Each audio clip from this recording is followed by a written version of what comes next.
Good evening everyone. ఈరోజు మన class వచ్చేసి frog external characters and external morphology. So frog అనేది మనకు ఒక యాంఫీబియన్. ఫ్రాగ్స్, టోడ్స్ ఇవి రెండు కూడా టెయిల్లెస్ యాంఫీబియన్స్ అని చెప్పొచ్చు. వీటికి టెయిల్ తోక ఉండదు. సో యాంఫీబియన్స్ అంటే ఏంటంటే ఏ అనిమల్స్ అయితే మనకు ల్యాండ్ మీద అలాగే వాటర్లో రెండు ప్లేసెస్లో ఉంటాయో అట్లాంటి అనిమల్స్ని మనం యాంఫీబియన్స్ అని అంటాం అనమాట. ఇక్కడ amphi means both, they live both on the land and in water. అయితే ఫ్రాగ్ కానీ టోడ్స్ కానీ మనం చూసినట్లయితే అది ల్యాండ్ మీద నివసిస్తుంది and at the same time they live in fresh water అనమాట. So frogs are known as amphibians. ఇండియాలో మనకి ఎక్కువగా చాలా కామన్గా కనిపించే స్పీసీస్ వచ్చేసి మనకు రానా టిగ్రీనా. మనం ఒక అనిమల్కి నేమింగ్ ఇచ్చేటప్పుడు, నామిన్క్లేచర్ చేసేటప్పుడు మనం ఐసీజెడ్ఎన్ రూల్స్ని ఫాలో అవుతాం అనమాట. ఐసీజెడ్ఎన్ అంటే international code of zoological nomenclature వాళ్ళు పెట్టినటువంటి కొన్ని రూల్స్ని ఫాలో అవుతాం. అందులో ఇక్కడ రానా అనేది మనకు జీనస్ నేమ్, టిగ్రీనా వచ్చేసి స్పీసీస్ నేమ్. సో ఐసీజెడ్ఎన్ ఏం చెప్తుంది అంటే జీనస్లోని ఫస్ట్ లెటర్ ఎప్పుడు కూడా క్యాపిటల్ లెటర్ అయి ఉండాలి, స్పీసీస్లోని ఫస్ట్ లెటర్ ఎప్పుడు కూడా స్మాల్ లెటర్ అయి ఉండాలి. అందుకే రానా టిగ్రీనా అని నేమింగ్ అనేది ఇవ్వడం జరిగింది. అయితే ఇది పాపులర్గా ఇండియాలో దీనికి ఇంకో పేరుతో పిలుస్తాము. కామన్గా మనం ఇండియన్ బుల్ ఫ్రాగ్ అని కూడా అంటూ ఉంటాము. నెక్స్ట్ హ్యాబిటేట్ చూసుకున్నట్లయితే అది ఎక్కడెక్కడ ఉంటుంది అంటే మోస్ట్ ఆఫ్ ద ఫ్రాగ్స్ మనకి వాటర్లో కానీ లేదా వాటర్కి దగ్గరగా ఉంటాయి, నియర్ ద వాటర్. అదే టోడ్స్ చూసినట్లయితే మనకి టోడ్స్ మ్యాక్సిమం డ్రై ఎన్విరాన్మెంట్స్లో మనకు కనిపిస్తూ ఉంటుంది. మ్యాక్సిమం అడల్ట్ ఫ్రాగ్స్ కానీ టోడ్స్ కానీ మనం చూసినట్లయితే కార్నివోర్స్ అని చెప్తాము. కార్నివోర్స్ అంటే ఏ ఆర్గానిజమ్స్ అయితే మీట్ అనిమల్ లేదా మీట్ ప్రోడక్ట్స్ని తిని సర్వైవ్ అవుతాయో అట్లాంటి అనిమల్స్ని మనం కార్నివోర్స్ అని అంటాము. మీట్ ఈటింగ్ అనిమల్స్ అని చెప్పొచ్చు. So frog, towed, adult frog కానీ టోడ్ కానీ చూసుకున్నట్లయితే మనకు అది కార్నివోర్ అని చెప్తాం అనమాట. సో ఇవి ఎలాంటి ఆర్గానిజమ్స్ అంటే పాయికిలోథర్మిక్ ఆర్గానిజమ్స్ అని అంటాం. పాయికిలోథర్మిక్ అంటే cold blooded animals. So what is the meaning of poikilothermic here అంటే సో ఇవి బయట టెంపరేచర్స్ అని ఎన్విరాన్మెంట్లో టెంపరేచర్స్ చేంజ్ అవుతూ ఉన్నప్పుడు టెంపరేచర్స్ ఎలా అయితే బయట చేంజ్ అవుతాయో దాని ప్రకారంగానే వాటి లోపల బాడీ టెంపరేచర్స్ కూడా ఏమవుతూ ఉంటాయంటే చేంజ్ అవుతూనే ఉంటాయి అన్నమాట. ఇలాంటి అనిమల్స్ని ఏమంటామంటే పాయికిలోథర్మిక్ అనిమల్స్ అని అంటాం, లేదా కోల్డ్ బ్లడెడ్ అనే అనిమల్స్ అంటాం అనమాట. The body temperature varies with the temperature out side బయట ఉన్న ఎన్విరాన్మెంట్లో ఎలా అయితే టెంపరేచర్ ఉంటుందో దాని మీద డిపెండ్ అయ్యి ఉంటుంది దీని బాడీ టెంపరేచర్ అనమాట. అదే హ్యూమన్ బీయింగ్స్లో అలా కాదు. వీఆర్ వామ్ బ్లడెడ్ అనిమల్స్ అని అంటాము. ఎందుకు అంటే మనం బయట టెంపరేచర్ ఎన్విరాన్మెంట్లో ఎలా అయినా ఉండని టెంపరేచర్స్ దాంతో సంబంధం లేకుండా మనం ఎప్పుడూ కూడా ఒకేలాంటి బాడీ టెంపరేచర్ మెయింటైన్ అవుతూ వస్తూ ఉంటుంది, కాన్స్టాంట్ టెంపరేచర్ అనమాట. ఇట్లాంటి అనిమల్స్ని వామ్ బ్లడెడ్ అనిమల్స్ అని అంటాం. కానీ అట్లాంటి మెకానిజం, అట్లాంటి మెయింటెనెన్స్ ఫ్రాగ్స్కి లేవు, యాంఫీబియన్స్కి లేవు. కాబట్టి ఎన్విరాన్మెంట్లో వచ్చే చేంజెస్ని బట్టి దీనిలో బాడీ టెంపరేచర్ కూడా చేంజ్ అవుతూనే ఉంటుంది. ఇట్లాంటి అనిమల్స్ని కోల్డ్ బ్లడెడ్ అనిమల్స్ అంటాము, పాయికిలోథర్మిక్ అనిమల్స్ అని అంటాము.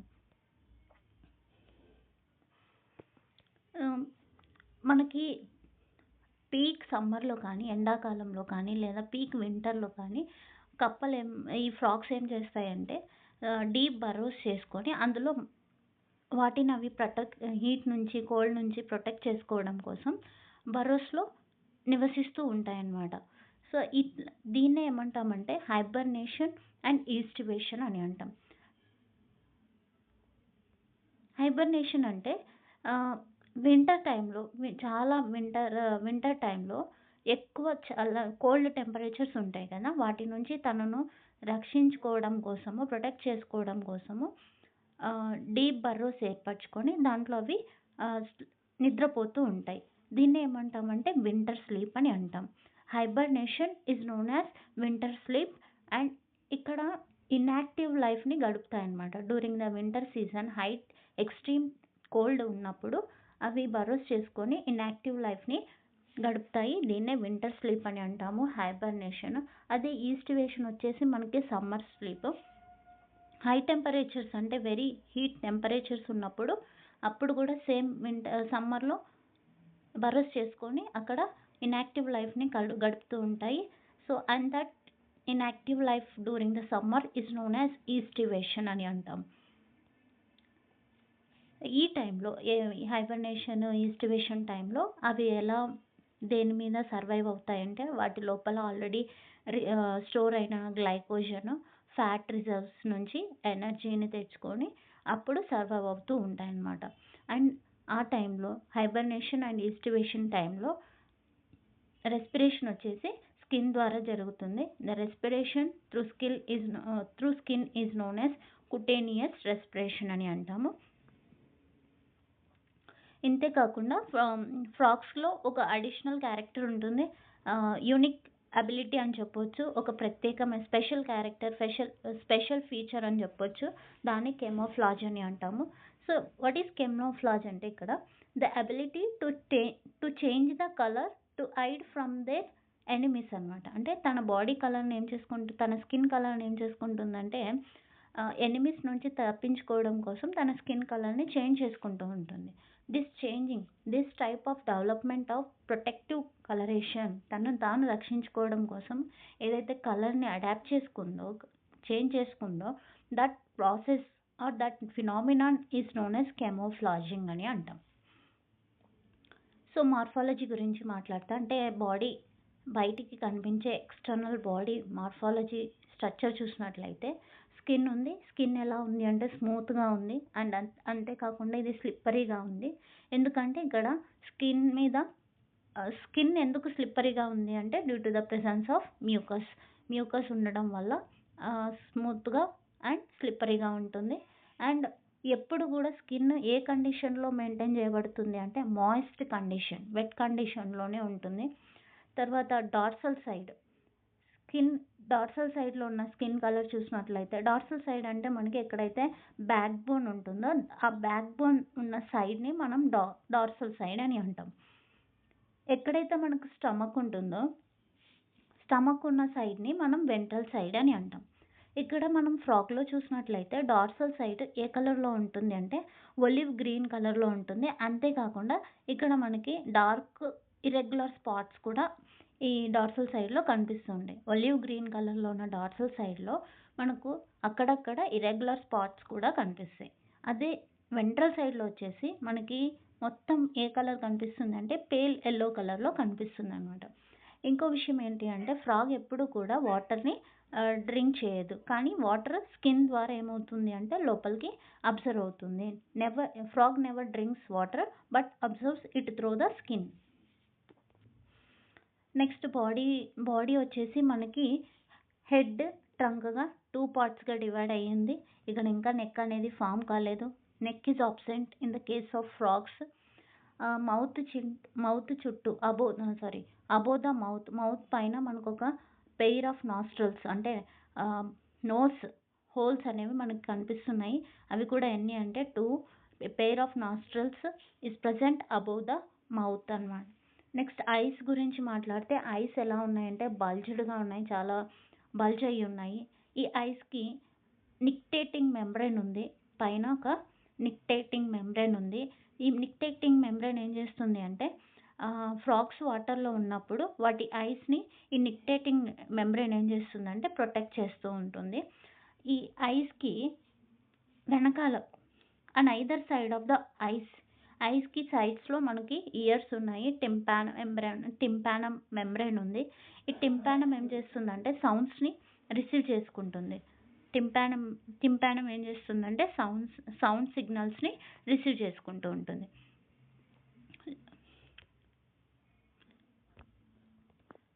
Next fore limbs hind limbs గురించి మాట్లాడితే ఇక్కడ 4 limbs హిండ్ లిమ్స్ 4 డెవలప్ అయి ఉన్నాయి.